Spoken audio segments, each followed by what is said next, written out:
Vamos a continuar con el tema de impuestos para domis, que bueno, les comentaba en el episodio de la semana pasada, en realidad usamos para todo la palabra impuestos, también la palabra gravámenes, pero no todo es un impuesto, no todo es un gravamen y pues hay mucho de qué hablar. Entonces la semana pasada les hablé de contribuciones, hoy tenemos que hablar de aprovechamientos, también vamos a hablar de lo que son los accesorios de las contribuciones y vamos también a trabajar sobre los elementos del tributo. Así que por favor, acompáñame.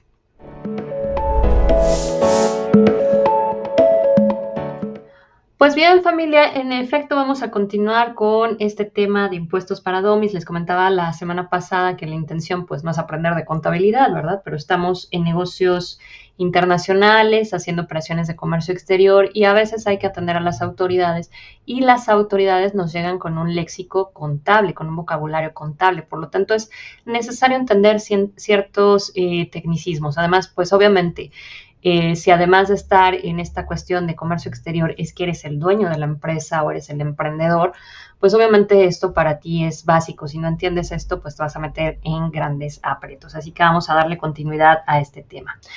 Antes de darle continuidad a este tema, familia, pues bueno, no tengo que recordarles la situación tan complicada que se está viviendo en Guerrero en estos momentos, particularmente Acapulco y los ayuntamientos colindantes al puerto, que pues con este huracán Otis, pues la verdad es que quedaron devastados.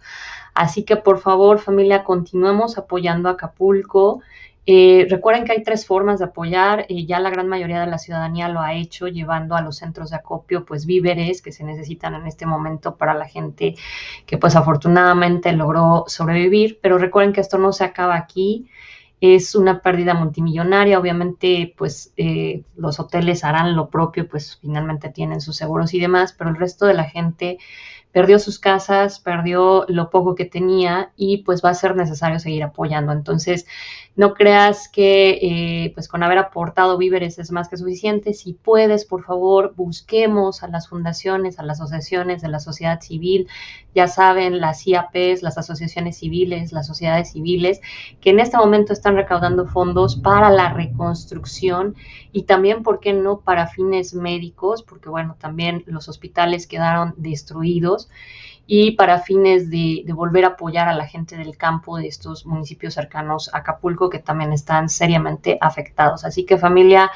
esto no se acaba. Yo sé que hay muchas críticas respecto a cómo ha manejado la situación la presente administración. Bueno, ¿qué podemos decir los que estamos en comercio exterior? Que ya sabemos que ha sido una de las peores gestiones en la materia y pues esto se traduce también en los demás ámbitos. Pero bueno, ahorita no es momento de criticar, no es momento de politizar, es momento de ayudar y los mexicanos siempre hemos sabido qué hacer en estos casos. Así que familia, continuemos apoyando.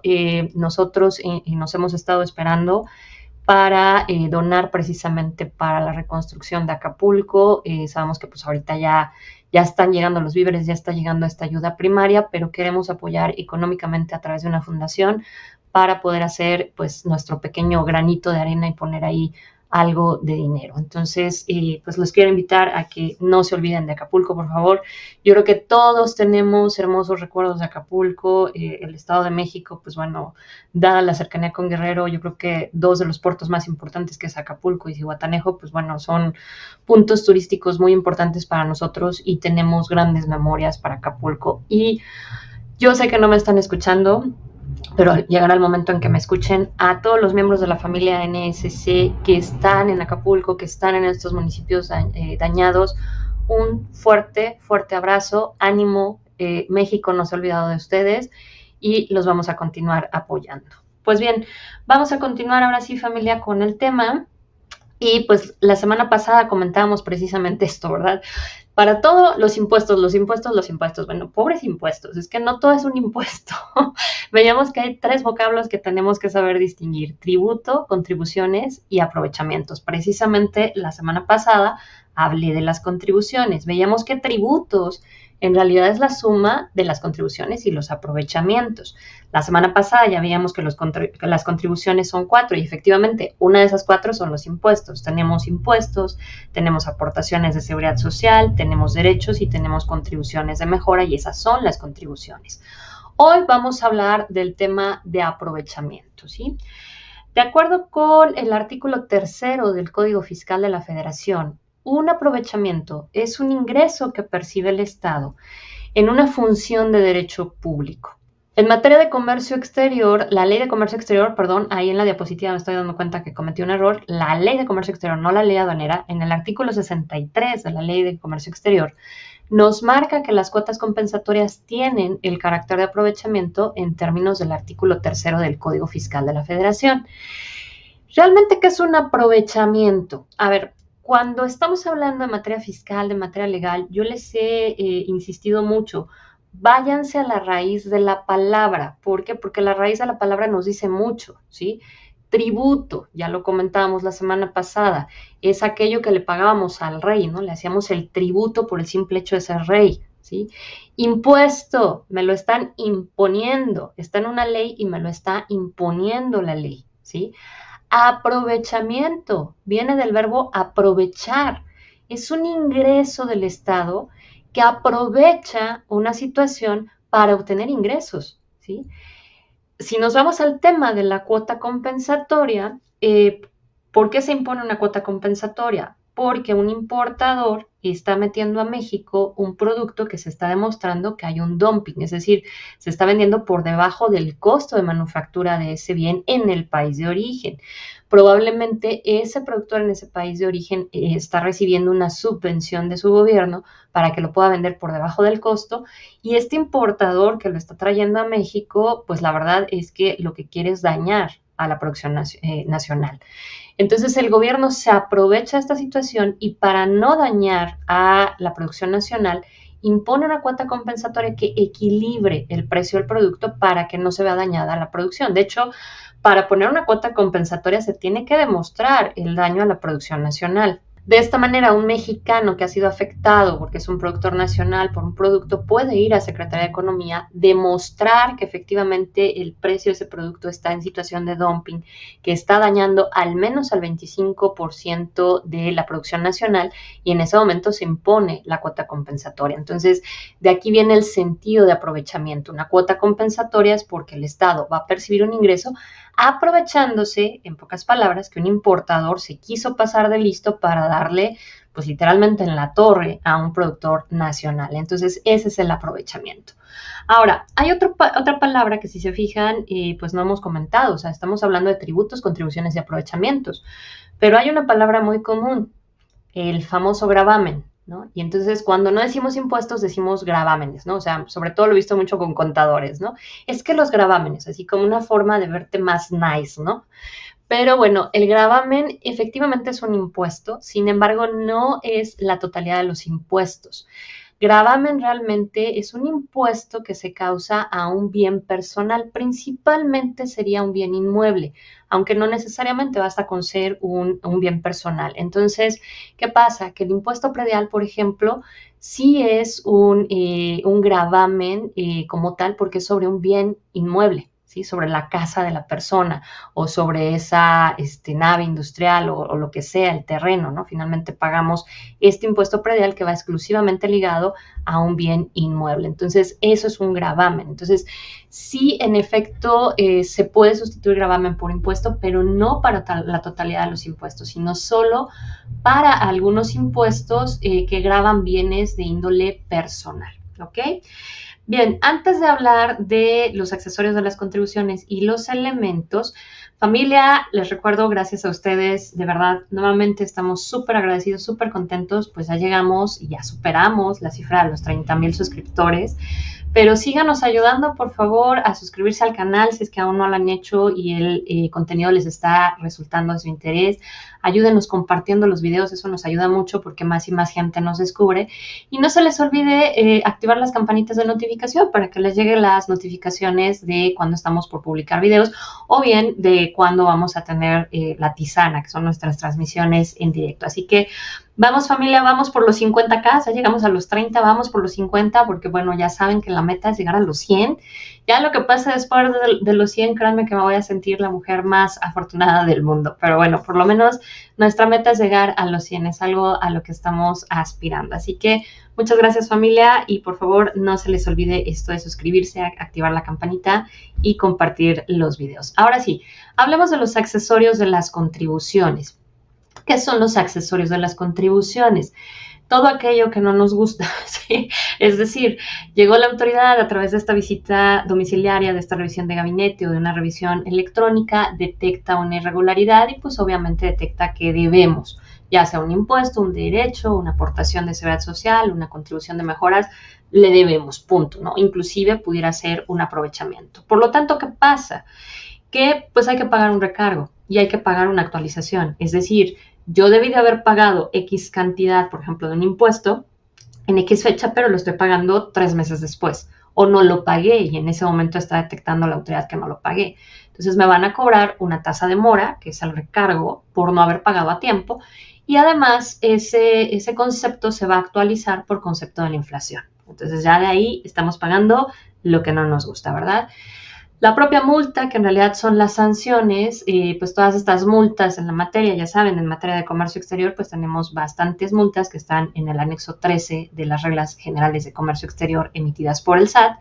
Y pues todas esas multas por no actuar conforme a lo que nos indicaba la ley, pues dan lugar a un pago. Entonces, si ese pago va relacionado con un impuesto en particular, pues es un accesorio de la contribución.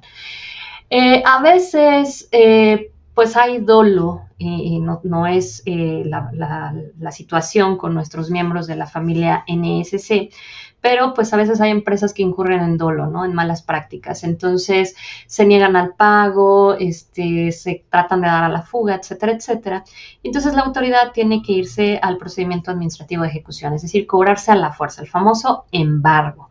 Entonces, ese embargo implica mover a la fuerza pública, implica mover camiones para recoger bienes que se puedan vender, indica o implica el tener que hacer una subasta pública de esos bienes, etcétera, etcétera. Por lo tanto, el PAE da lugar a gastos de ejecución y de indemnización. Es decir, hay un gasto que tiene que hacer el gobierno para recaudar lo que en su legal derecho le correspondía y por lo tanto, pues no los van a cobrar, ¿no? Y también vendría la indemnización, que pues es todo ese extra por esta situación que se deriva de haber movido a, pues como tal, a la fuerza pública, ¿no? Entonces, esos son los accesorios de las contribuciones, ¿sí? Lo que comúnmente llamamos multa, o sea, igual que decimos impuesto a todas las contribuciones, de igual manera, pues a todo esto usualmente lo conocemos como las multas, ¿no? Bueno, las multas y sanciones en realidad son accesorios de las contribuciones. Ahora bien, regresando al tema de tributo, para que la autoridad me pueda cobrar cualquier tributo, es necesario que en la ley que se expide para regular ese tributo, ya lo veíamos, ¿no? Que las contribuciones están establecidas en una ley. El aprovechamiento no necesariamente está establecido en una ley, pero como es una función del derecho público, tiene que estar establecida en alguna parte. Entonces, por ejemplo, vemos aquí el tema de que a la cuota compensatoria se le da el carácter de aprovechamiento en la Ley de Comercio Exterior, en este artículo 63. Entonces, por lo tal, nosotros necesitamos que en esa ley que regula la existencia de esa contribución o de ese aprovechamiento, haya 4 elementos que regulen a ese punto importante, ¿no? Es decir, a ese impuesto, a ese derecho, a ese aprovechamiento, etcétera, etcétera. Estos elementos están indicados en el artículo 5 del Código Fiscal de la Federación y son el sujeto, es decir, ¿quién va a pagar? ¿Sí? Obviamente la respuesta más directa es los contribuyentes. Sí, bueno, pero es que no todos los contribuyentes están afectos a todas las contribuciones ni a todos los aprovechamientos. Si tú no importas y exportas, jamás te van a cobrar un IGI, jamás te van a cobrar una cuota compensatoria, jamás tendrás que cobrar, te van a cobrar un DTA, ¿me explico? Entonces, obviamente, para cada uno de los conceptos, tributos que se tengan, se tendrá que establecer quién es el sujeto obligado. Acuérdense que decíamos, por ejemplo, en el caso del impuesto, que es un sujeto que está en una situación jurídica o de hecho, es decir, la propia ley que regula ese tributo nos tendrá que marcar quién es el sujeto y en qué condición es que estaría obligado a pagar, ¿no? Un caso concreto de esto es el impuesto sobre la renta. El impuesto sobre la renta se causa sobre la utilidad, Si no hay utilidad, no hay impuesto sobre la renta, estás en pérdidas, por lo tanto pagas 0 pesos con 0 centavos. Por lo tanto, el sujeto no es el contribuyente, sino el contribuyente que al término de un ejercicio tiene una utilidad y por lo tanto tiene que pagar sobre esa utilidad la tasa de ISR que le corresponde. Bien. Otro concepto clave es la base. Pues para el común denominador de las personas, cuando va a la tienda y paga una factura, pues ya sabe que le cobran el IVA, ¿no? Entonces la base está muy clara, es el valor de lo que compro. Pero, por ejemplo, en comercio exterior, pues ya lo hemos comentado, ¿no? El IVA es el peor de los impuestos que se puedan pagar, porque la base gravable del IVA para efectos de importaciones es impuesto sobre impuesto, es decir, la base va a ser el valor en aduana de las mercancías, que ya de entrada sabemos que es el valor de lo que yo compré en el extranjero, más el flete y el seguro hasta que llegó la mercancía a México, ¿sí? Esa sería mi base.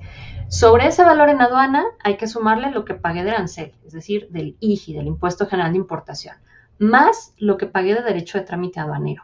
Si esto fuera, por ejemplo, una bebida alcohólica, un tabaco, estas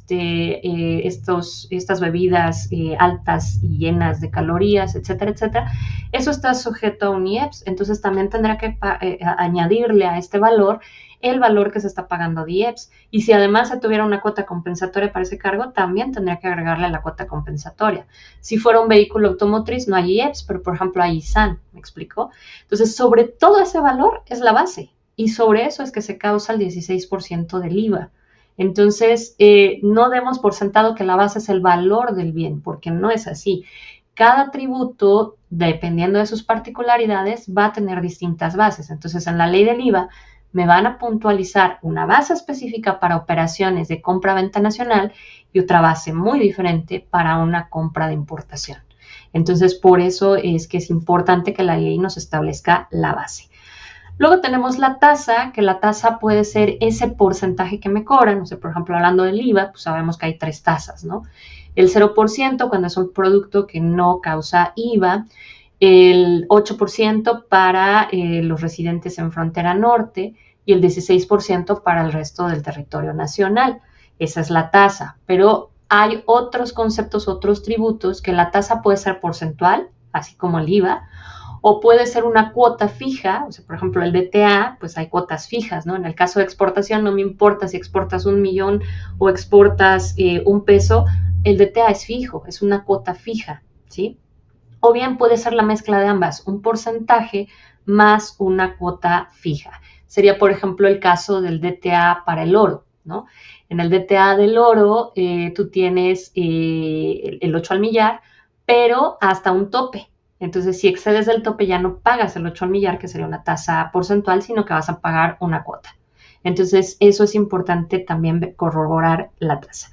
Y luego viene el objeto, que el objeto puede ser la situación jurídica o de hecho, es decir, la actividad, o como nos pasa en comercio exterior, el bien, ¿sí? Por ejemplo, si habláramos de predial, pues el bien es la casa, ¿no? Pues es un objeto y está debidamente delimitado. Si hablamos de comercio exterior, el objeto es muy claro. Tenemos pues, la mercancía que voy a importar o que voy a exportar y ese es el objeto. Pero, por ejemplo, cuando hablamos del ISR, pues el ISR no está ligado a un objeto. Sin embargo, ese objeto es la situación jurídica de hecho. La utilidad, generaste utilidad, entonces la utilidad se convierte en el objeto. Entonces, para que la autoridad nos pueda cobrar algo, estos 4 elementos deben de estar debidamente establecidos en la legislación que regula el tributo, ¿ok? Para el caso de comercio exterior, por favor, repito, váyanse al masterclass de contribuciones al comercio exterior para que tengan más información. Ahí también toca estos puntos, pero bueno, yo sé que las cosas cambian un poquito, entonces quería hacerlo un poquito más tangible y con diapositivas que ayuden a comprender mejor esta situación.